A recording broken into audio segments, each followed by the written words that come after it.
네, 오늘도 어제처럼 이렇게 새벽에 나오셔서 함께 기도하시는 우리 성도님들께 하나님의 은혜가 함께 하실 줄 믿습니다. 우리 끝까지 같이 갑시다. 특별히 우리 어린 아이들도 와 있고 또 젊은이들도 와 있고 우리 청소년들도 와 있는데 새벽에 일어나기 힘든 대표적인 부류예요. 그런데 오늘 이 자리에 와 있으니까 얼마나 감사해요.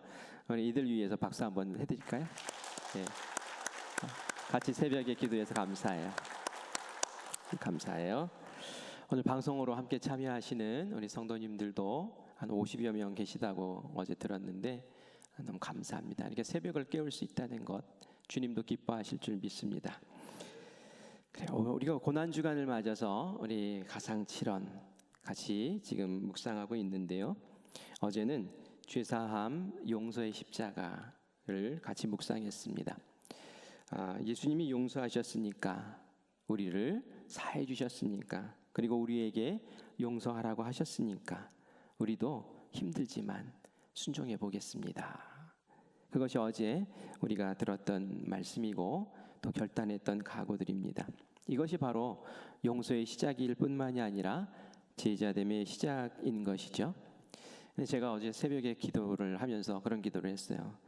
이 말씀이 굉장히 영적인 몸살 나는 말씀인데 우리 성도들이 이것으로 몸살 나지 않게 해달라고 제가 힘을 더 갑절로 주셔야 된다고 그렇게 기도를 했습니다. 오늘은 예수님이 십자가에서 하신 두 번째 말씀입니다. 제목을 구원의 십자가라고 정했는데 구원에 대해서 말씀하시는 귀한 말씀이죠. 우리 43절 말씀이 예수님께서 두 번째 하신 말씀인데요. 같이 봉독하겠습니다. 예수께서 이르시되 내가 진실로 내게 이르노니 오늘 내가 나와 함께 낙원에 있으리라 하시니라. 아멘. 오늘 내가 나와 함께 낙원에 있으리라. 천국이 있으리라. 또 구원받았다. 그 말씀을 하시는 거죠. 제가 최근 천국에 대한 설교를 하면서 특별히 낙원에 대한 설명을 드릴 때에 여러분들에게 인용했던 본문이 바로 이 본문입니다. 행악자가 예수님의 이 한마디 말씀에 그날 바로 구원을 받았습니다. 그리고 낙원에 갔습니다 라는 말씀을 드렸죠. 그런데 낙원이 있습니다 라는 설명에 제가 초점을 맞췄던 것이고, 사실은 이 말씀 가운데 굉장히 더 중요한 복음이 담겨 있어요. 그것을 오늘 함께 나누려고 합니다.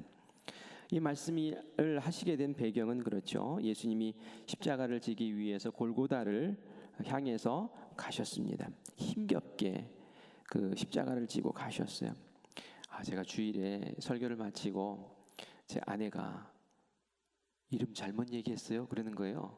뭘 잘못했어? 그랬더니 십자가를 대신 짊어지고 간 사람 아리마대 요셉이라고 그랬어요. 그래서 정말? 구레네 시몬인데 지금 정정합니다. 구레네 시몬이요. 목사님 그것도 모르나? 죄송합니다. 헷갈렸어요. 이 골고다라는 뜻이 뭡니까? 골고다는 해골이라는 뜻이에요. 해골. 사람 해골 있잖아요. 얼굴 뼈 얘기하잖아요. 근데 왜 그것을 골고다라고 했을까? 해골이라고 하는 우리 지명에 해골 이렇게 하는데 없잖아요. 왜 그렇게 했을까요? 어떤 학자는 그 지형이 꼭 해골처럼 생겨가지고 그렇다라고 하는 사람도 있고요. 어떤 사람은 그곳이 사형당하는 장소였기 때문에, 사람이 죽어서 뼈가 되는 장소였기 때문에 해골 골고다라는 명칭이 붙었다라는 이야기도 합니다. 예수님이 그 골고다에서 이제 십자가를 지셨죠. 그런데 이 골고다에서 십자가 지실 때에 예수님만 지신 것이 아니었어요. 보니까 두 사람의 행악자가 성경에 나옵니다. 한 사람은 왼편, 한 사람은 오른편, 다 같이 예수님과 함께 십자가에 달렸죠. 그 당시 십자가에 달릴 정도면 아주 흉악한 죄를 지은 것이 분명합니다. 그 정도로 아주 포악한, 흉악한 그런 죄목이 있었다는 거예요. 그런데 왜 예수님 혼자서 거기 달리지 않고 이 흉악범들도 같이 거기서 달렸을까요? 일부러 그렇게 한 것 같다는 생각이 듭니다. 왜냐하면 이렇게 흉악한 사람들이 예수님과 함께 십자가에 달리면 예수님의 수준이 그 흉악한 그 사람들의 수준 되는 거거든요. 예수님만 달랑 달리는 것보다 이 지금 이 십자가에 달리는 예수라는 사람이 바로 이 사람들과 수준이 같은 정도야. 오히려 더 흉악해. 왜? 가운데 딱 달아놨으니까요. 그러면서 예수님을 수치스럽게 만들고 예수님을 추종하는 그 사람들의 입을 닫아버리는 그들의 그 술책을 우리가 느낄 수 있는 거죠. 그런데 우리가 오늘은 누가복음을 읽었지만 마태복음에도 보면은 이때의 행악자들이 어떻게 했는지를 설명을 하고 있어요. 마태복음 27장 44절 말씀에 보면은 함께 십자가에 못 박힌 강도들도 이와 같이 뭐 하더라고 나옵니까? 욕하더라라고 나와요. 강도들도 욕하더라. 무슨 욕을 했다는 걸까요? 이때에 두 행악자, 양쪽에 달린 그 행악자들도 똑같이 두 사람 모두 예수님을 향해서 비방하고 욕했다는 거예요. 네가 무슨 이스라엘의 왕이야? 네가 무슨 구원자야? 그 밑에서 관원들이 욕하고 또 유대 지도자들이 욕하고 그리고 로마 병정들이 군인들이 막 흉보고 조롱하고 욕하고 침뱉을 때에 이 행악자들도 자기들도 죄인이면서 예수님 보고 욕하고 있었다는 거예요. 그런데 말이죠. 이 두 사람 가운데 한 사람이 심경에 변화가 생긴 거예요. 예수님을 달리 이해하기 시작합니다. 예수님에 대한 태도가 달라지고 예수님에 대한 말이 달라지고 그 반응이 달라지는 것이 오늘 이 본문 말씀의 핵심이에요. 행악자 중 한 사람이 계속 예수님을 비방해요. 막 비방해요. 네가 그리스도면 너도 구원해보고 우리도 한번 구원해봐. 정말 구원해보라는 이야기를 하는 걸까요? 아니에요. 유대 지도자들, 군인들이 그렇게 조롱하니까 자기도 동조해가지고 비아냥거리고 있는 거죠. 정말 구원해보라는 그런 의미가 아닙니다. 그런데 왜 이렇게 비아냥거리는 걸까요? 그러면 고통이 좀 덜합니까? 근데 제가 이렇게 살면서 이렇게 주변을 보면은 그런 게 있더라고요. 누구를 막 욕하고 누구를 막 그냥 흉보고 막 그러면은 자기는 좀 의로워지는 것 같은 기분이 드는 것 같아요. 사실은 같은 죄인인데 누구를 막 비방하고 그러면 나는 너와는 달라 이러면서 조금 나은 것처럼 보이는 느낌이 든단 말이에요. 이 행악자도 그러는 거예요.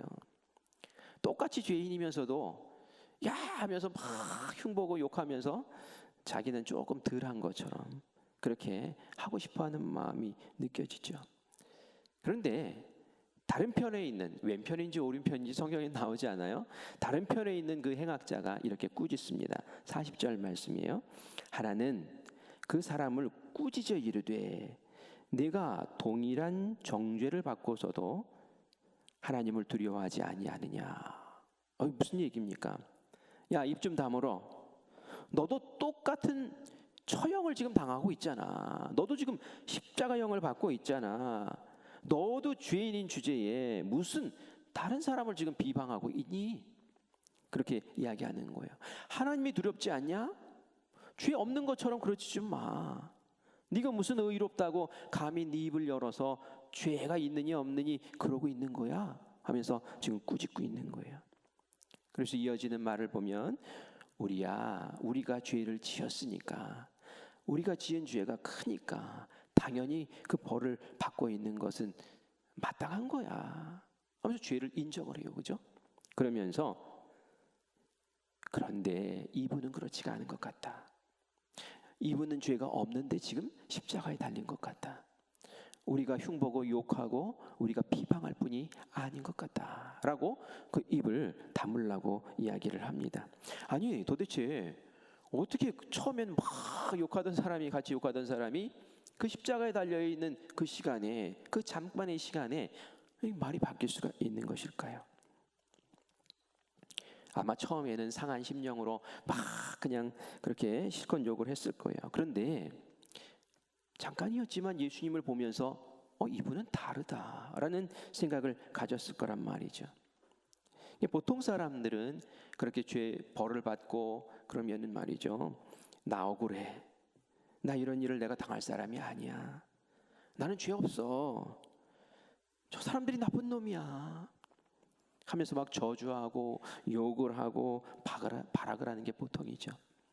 감옥에 이렇게 다녀온 사람이 그런 얘기를 하더라고요. 감옥에 들어가 보니까 죄 지어서 온 사람 하나도 없더라고. 그런 얘기를 해요. 무슨 말이야? 난 죄 지은 게 없어. 난 정말 억울해. 재판이 잘못돼서 그래. 저 사람은 돈이 많아서 변호사를 돈 많이 들여서 썼더니 유전무죄, 무전유죄, 이거 알잖아? 그게 매반사야. 뭐 이런 얘기를 한단 말이죠. 그런데 예수님은 다르다는 거예요. 예수님은 나 억울해, 나를 왜 이래, 이 나쁜 놈들아, 이런 말을 한마디도 안 하고 예수님은 그저 끙끙 하시면서 그냥 그 고통을 참고 계시는데, 그 입에서 놀라운 말이 나온 거예요. 어제 우리가 들었던 말씀 뭡니까?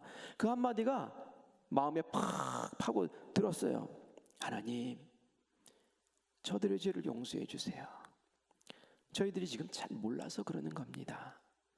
하나님, 저희들이 잘 몰라서 그러니까 하나님이 용서해 주셔야지 누가 용서해 줍니까? 저는 용서했습니다.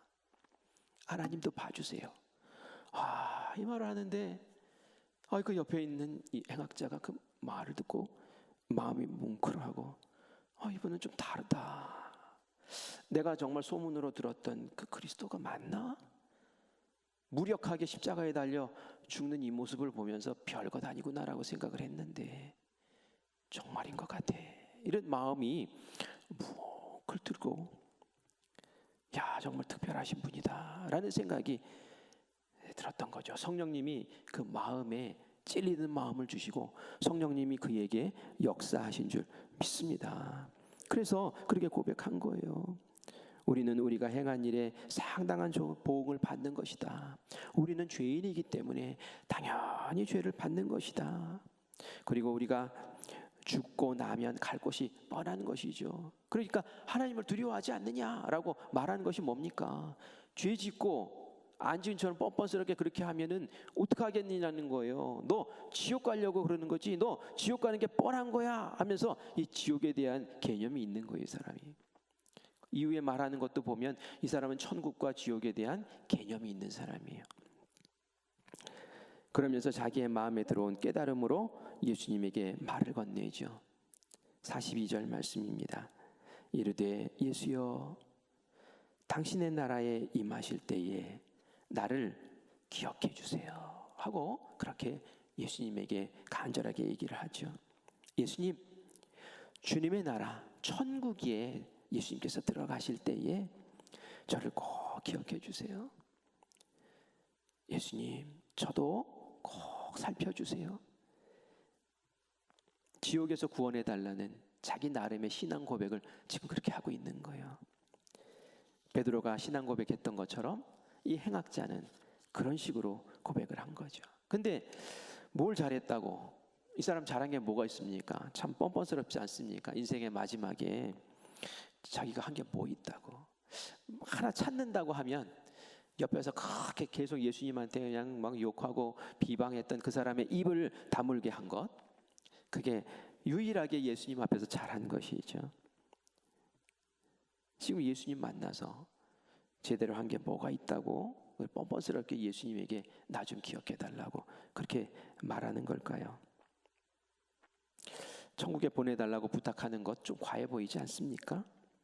그런데 구원은 바로 이런 거죠.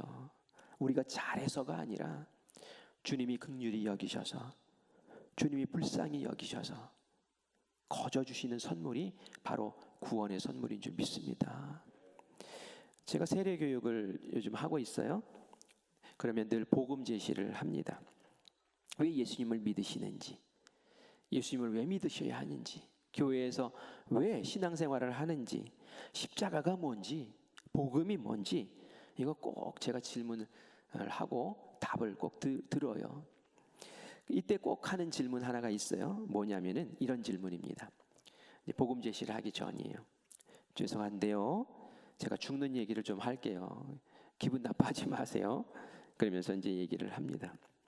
만약에 오늘 밤에 잠을 자다가 딱 깨어서 보니까 내가 천국 문 앞에 서 있어요.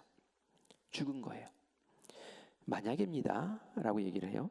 천국 문 앞에 내가 서 있는데 그 앞에 하나님도 서 계시는 거예요. 근데 하나님이 나에게 물어보세요. 내가 너를 오늘 나의 천국에 들여보내야 할 이유가 도대체 뭐냐? 그 이유를 말해봐라.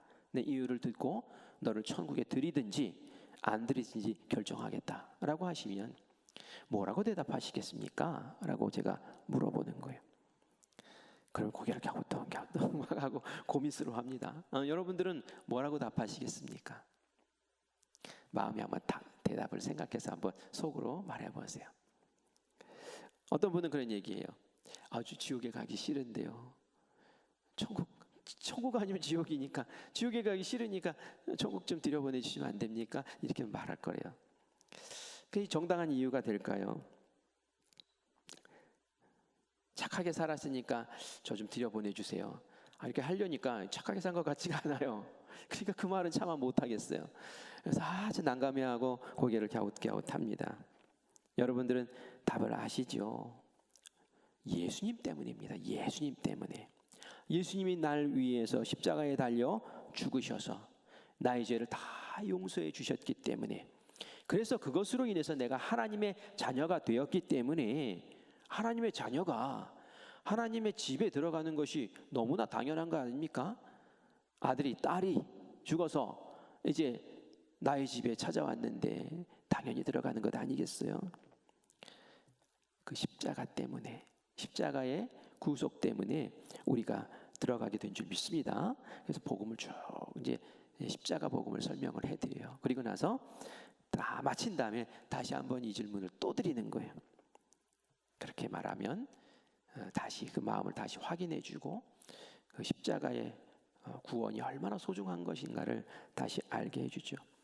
근데 고민하고 헷갈리는 게 뭡니까? 내가 잘해야지 천국 가나, 내가 잘한 게 없는데 이것 때문에 고민하는 거예요. 그게 아니라는 거예요. 그 행악자 한마디에 나를 좀 기억해 달라고, 천국 가실 때 나를 좀 기억해 달라고 하면서 자기의 삶을 예수님에게 딱 의탁하고 주님의 손에 달렸습니다 라고 의탁하는 그 순간 예수님께서는 그 인생을 품어주시고, 그리고 내가 지고 있는 이 십자가가 바로 너를 위해 지는 거야 라는 것을 은혜로 베풀어 주신 줄 믿습니다. 그래서 43절에 그렇게 말씀하시죠. 예수께서 이르시되 내가 진실로 내게 이르노니 오늘 네가 나와 함께 낙원에 있으리라. 아멘. 낙원에 있으리라. 천국 오늘 내가 들여보내 준다는 거죠. 이 행악자가 참 잘했어요. 예수님이 기뻐하셨어요. 정말 그 고통 가운데 있으면서 이 십자가의 의미를 네가 아는구나 라고 기뻐하신 거죠. 네가 죄인이라는 것을 인정하는구나. 그리고 내가 하나님의 아들이라는 것을 아는구나. 그래서 나의 도움이 필요해서 나에게 너의 삶을 의지하고 의탁하는구나. 그래, 내가 너를 죄 사해 준다. 그래, 내가 오늘 너와 함께 있을 거야. 너도 나와 함께 천국에 낙원에 있을 거야. 그래요, 예수님과 함께 있는 것이 낙원인 줄 믿습니다. 그리고 그곳에 구원의 은혜가 있는 줄 믿습니다. 다시 한번 정리하면 구원은 우리가 애써서 얻는 것이 아니라 하나님이 선물로 주시는 귀한 은혜요 은총인 줄 믿습니다. 그래서 오늘 이 새벽에 우리가 그 사랑, 그 은혜를 진심으로 감사로 고백하며 제가 무엇이간데, 제가 뭔데요? 하나님 감사해요. 저를 품어주셔서 감사하고 저를 위해서 대신 죽어주셔서 감사하고, 그 십자가가 바로 제가 바라보고 있는 십자가입니다 라고 기도하며 나아가야 될 줄 믿습니다. 그리고 우리가 더 생각해야 될 것은 세상 사람들 모두 이 두 행악자 같지 않습니까? 끝까지 예수님 모른다고 부인하다가 죽는 사람, 또 마음을 돌이켜서 예수님의 그 마음 거기에 반응하면서 믿음으로 서는 사람.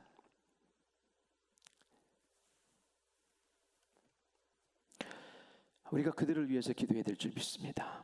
두 행악자 가운데 예수님을 인정하고 마지막에 그렇게 고백함으로 구원받았던 그쪽에 서 있게 해달라고, 이쪽에서 그쪽으로 옮겨가게 해달라고, 그래서 예수님과 함께 누리는 그 구원의 기쁨을 꼭 누릴 수 있도록 주여 도와주시옵소서라고 우리가 이 새벽에 간절히 또 기도하기를 원합니다. 혹시 이 자리에 아직 구원의 확신이 없는 분이 계십니까? 오늘 제가 말씀드렸죠? 구원의 확신을 가지세요. 내가 잘해서가 아닙니다. 내가 종종 실수해서 지옥에 가는 것 아닙니다.